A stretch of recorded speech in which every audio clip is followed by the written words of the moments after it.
माध्य मुक्त पथ आज पढ़ेंगे हम। Mean free path, thermodynamics and statistical physics का ये पार्ट है यूनिट फर्स्ट का, वो आज हम पढ़ने जा रहे हैं। नोट्स आपने देख लिए होंगे, किताब के अंदर ये 5.9 टॉपिक है। तो सर्वप्रथम मैं बताना चाहता हूँ कि ये माध्य मुक्त पथ होता क्या है।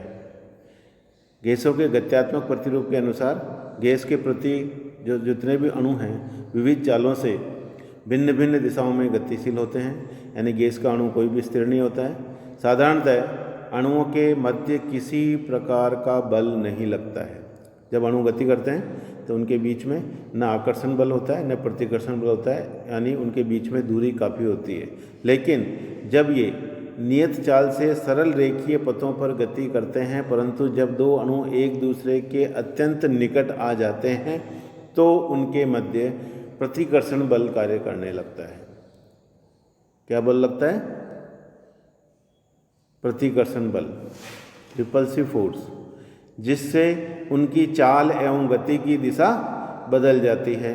फलस्वरूप अणु नए सरल रेखीय पथ पर गति शुरू करता है। इस घटना को दो अणुओं के मध्य टक्कर संघट कहते हैं, यानी इसको कोलिजन कहते हैं इंग्लिश के अंदर, कि वो आप पास में आएंगे और फिर क्या हो जाएंगे, उनके बीच में टक्कर होगी, क्योंकि उनको दृढ़ पिंड माना जाता है। गैस के अणुओं को क्या माना जाता है? दृढ़ पिंड, ठोस गोले की जैसे माना जाता है। यानी टक्कर के कारण उनकी आकृति परिवर्तित नहीं होती है। जिस तरह से दो कंचे बच्चे आप खेलते हैं, आपने देखा होगा, एक कंचा दूसरे से टकराता है कांच के, तो उनकी टक्कर के बाद उनकी दिशा बदल जाती है, लेकिन उनकी आकृति नहीं बदलती। उस टक्कर को हम क्या कहते हैं? कोलिजन कहते हैं, संघट कहते हैं। यदि किसी एक अणु के पथ को देख सकें तो वह छोटे छोटे टेढ़े मेढ़े, जिसको जिगजैग कहते हैं, सरल रेखीय पथों में गति करता हुआ दिखाई देता है। इस प्रकार के अणु की गति को ब्राउनियन गति कहते हैं। जैसा कि आपने देखा किताब के अंदर ये चित्र है 5.91 आपने देखा होगा, वो यहाँ बता रखा है। ये पहला अणु, ठीक है, सीधी रेखा में गया, फिर टक्कर के बाद उसकी दिशा बदल गई, ऊपर चला गया, फिर इधर टक्कर के बाद इधर चला गया, फिर नीचे आया, फिर इधर गया, फिर वापस इधर आया, फिर ऊपर चला गया, फिर। तो ये लगातार क्या हो रही है, एक टक्कर और दूसरे टक्कर के बीच में वो सीधी रेखा में चल रहा है ना। ये तो कन्फर्म है कि in between two collision the path of the molecule will be in A straight line, यानी कर्व्ड नहीं होगा, या और किसी तरह का वो हम कहेंगे पथ नहीं होगा। किस तरह से होगा? It will be a straight line, सीधी रेखा में वो गति करेगा। लेकिन एक टक्कर हुई, दूसरी टक्कर हुई, तीसरी हुई, चौथी हुई, उनके बीच में जो ये चली गई दूरी है वो क्या है? अलग अलग है, भिन्न भिन्न है, डिफरेंट है। ऐसा नहीं कि एक टक्कर और दूसरी टक्कर के बीच में जो चल रही है दूरी, इतने चक्कर चले, इतनी दूरी चलेगा फिर टकरा जाएगा, ऐसा नहीं है। कभी ज़्यादा कभी कम, और दिशा भी बदल रही है, ठीक है। तो ये जो चली गई दूरियों का यदि औसत निकाल लें, यदि n टक्कर, n दूरियां, n टक्कर, उन दोनों चली गई दूरियों का योग करके उस टक्कर n टक्कर में चली गई दूरियों का योग करके n का भाग दे दें, तो वो क्या आएगा? क्रमागत दो टक्करों के मध्य चली गई औसत दूरी को व्यक्त करेगा, और हम देखेंगे उसको ही हम माध्य मुक्त पथ कहते हैं। ये लिखा हुआ है, ठीक है, बुक के अंदर आपने देखा होगा।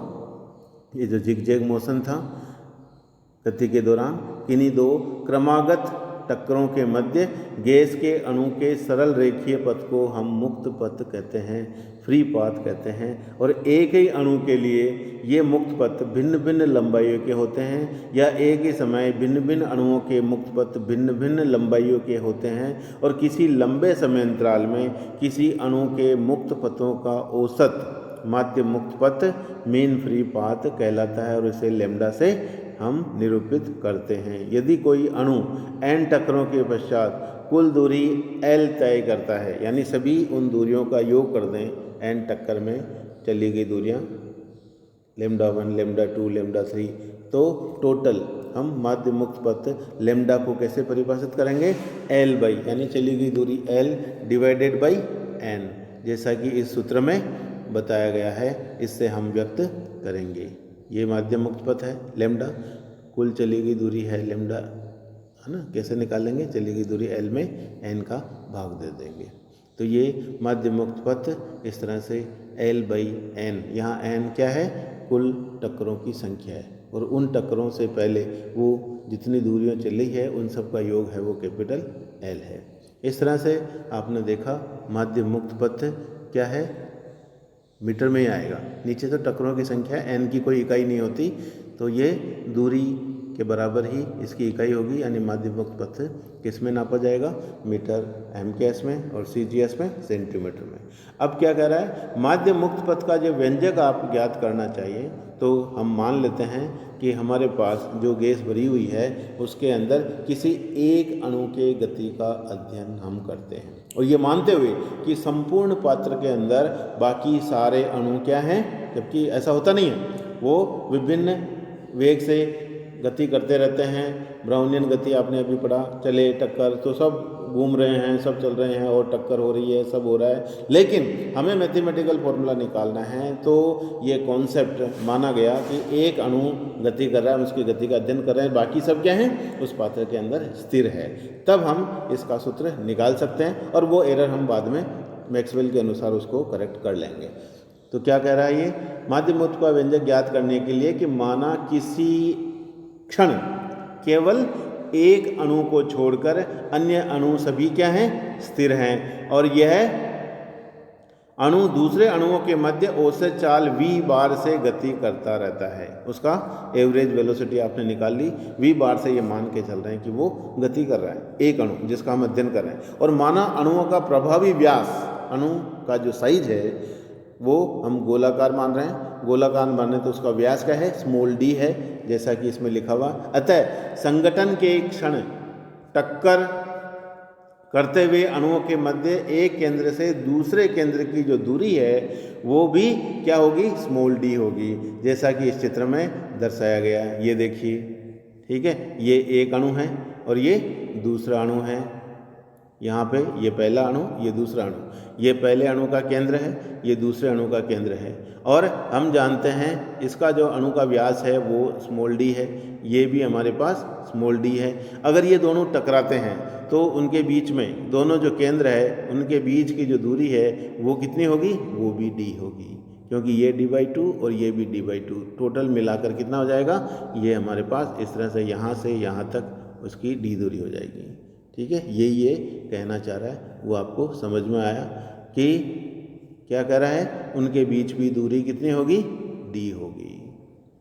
ठीक है, तो टक्कर कब होगी? जब उन दोनों के बीच में, केंद्र के बीच में दूरी कितनी हो जाए? d हो जाए।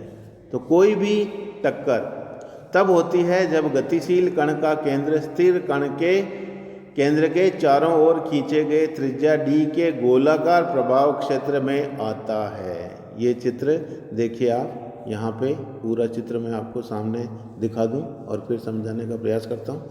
ये देखिए, अगर अणु यहाँ से गति कर रहा है और सीधा जाता है, ठीक है, तो ये हमारे पास ये इन्होंने क्या बनाया? ये d त्रिज्या का क्या है? ये सिलेंडर है, ये सिलेंडर हो गया। ये यहाँ से d अगर त्रिज्या है तो ये टोटल कितना हो गया? d और d कितना हो गया? 2d हो गया। तो हमारे पास व्यास इस तरह का हम कह सकते हैं, जो सिलेंडर है उसका व्यास कितना है? 2d है, और ये इसकी लंबाई है। तो इसलिए यहाँ पर ये चित्र के अंदर जो बना रखा है वो सही है, ये d और ये d है ना, टोटल हमारे पास ये 2d हो गया। ठीक है, तो ये अगर अणु यहाँ गति कर रहा है तो जो इसके अंदर जितने भी अणु होंगे, ये मैं डॉट डॉट डॉट कर रहा हूँ, इस सिलेंडर के जो अणु उपस्थित होंगे, अणु का मतलब यहाँ पे हम पूरा अणु बता रहे हैं, और उसका जो केंद्र है वो केंद्र यदि इस सिलेंडर के अंदर आता है तो वो उससे टकराएगा, अगर वो बाहर है और यहाँ है तो वो उससे नहीं टकराएगा, उनके बीच में दूरी रह जाएगी। तो कुल कितने अणु से टकराएगा? वो इस सिलेंडर में उपस्थित, अगर इस सिलेंडर की लंबाई कितनी है? v/t कितनी है? v/t बता रखी है यहाँ पे, क्योंकि t समय में चली गई दूरी कितनी होगी? v/t होगी। तो वो t समय में कितनी दूरी चलेगा? v/t दूरी चलेगा। और किन किन से टकराएगा? ये 2d व्यास के इधर जो इसके अंदर जो होंगे, अगर वो मध्य में चल रहा है तो हम कह सकते हैं ये जो कॉन्सेप्ट है उसको लेकर हम निकाल सकते हैं कि वो t समय में कितने अणुओं से टकराएगा। ठीक है, तो ये कोई भी कह रहा है टक्कर तब होती है जब गतिशील कण का केंद्र स्थिर कण के केंद्र के चारों ओर खींचे गए त्रिज्या d के गोलाकार प्रभाव क्षेत्र में आता है। अतः गतिशील अणु का प्रभावी काट क्षेत्र पाई d² हो जाएगा। ठीक है, यहाँ पे हम गोला 3 डायमेंशन पिक्चर लेंगे तो ये इसका एरिया कितना होगा, अगर त्रिज्या d है तो हमारे पास अनुप्रस्थ काट हो जाएगा पाई d², जैसा कि यहाँ पे बताया गया है। ठीक है, तो ये इनसे टकराएगा। तो इस संगत परिक्षेत्र में यानी क्रॉस सेक्शन में जो भी हमारे पास अणु आएंगे उनसे वो टकराएगा।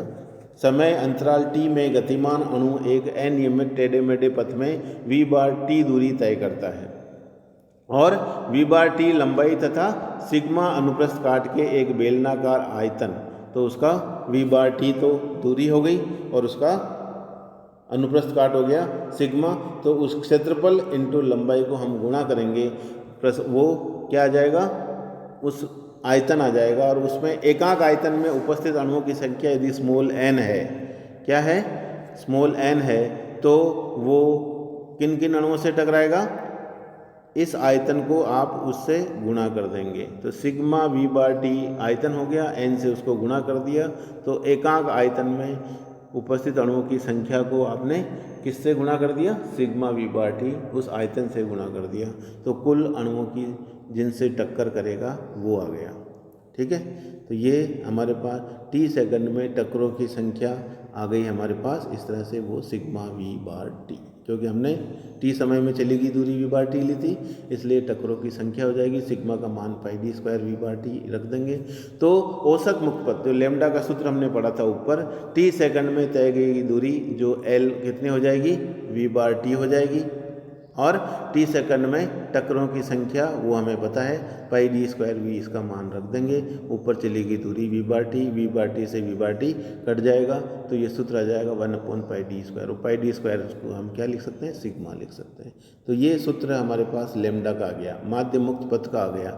ठीक है, तो उपयुक्त सूत्र को व्युत्पन्न करते समय ये माना गया कि हमारे पास केवल एक अणु है वही गति कर रहा है और शेष अणु क्या है, स्थिर हैं, गति नहीं कर रहे हैं, जबकि मैक्सवेल वितरण के अनुसार सभी अणु भिन्न भिन्न वेगों से गतिमान होते हैं। तो इस जो त्रुटि है उसको दूर करने के लिए लैम्डा के नीचे हम जिस तरह से वहाँ से रूट मीन स्क्वायर वेलोसिटी लेते हैं उसमें 1/√2 आ जाता है।